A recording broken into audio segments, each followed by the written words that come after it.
Ayan na guys, ang update na aking ginisang kangkong guys. Okay na ito, kaya off na ko na rin yung apoy guys. Ayan.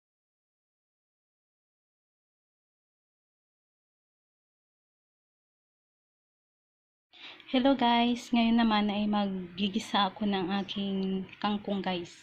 Yan na lang, gulay lang muna ako ngayon. Yan, nahiwa ko na yung aking kangkong, yung kamatis, yung sibuyas ko kunti lang, tsaka yung bawang, yung tangkay ng kangkong, at tsaka ito yung dahon guys. Yan. Yan. Yan guys, ang aking lulutuin ngayong araw na ito. Yan guys, sa may kawali, mayroon ng mantika. Kunti lang yan guys. At itong bawang, nilagay ko na.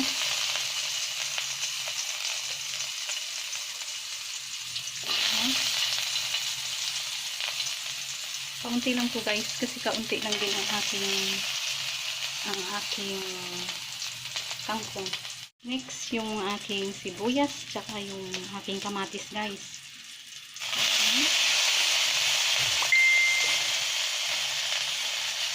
Yan. Ilagay ko na rin guys yung aking tangkay guys. Yan. Grabe yung usok ko. Ayan na guys, ang update ng aking kangkong. Yung tangkay pa lang yan guys. Ayan siya. Ayan na guys. Makapansin nyo, kumukulo na yung ang tubig. Niligyan ko siya ng kaunting tubig yan guys para maluto lang yung aking mga tangkay ng kangkong. Lagyan ko na siya ng asin guys. Iodized salt ang ginagamit ko. Kaunti lang muna. Guys, ini sa mix guys. Yan lang. Haluin. Ayan na guys. Next naman yung dahon ng aking kangkong. Yan guys. Yan.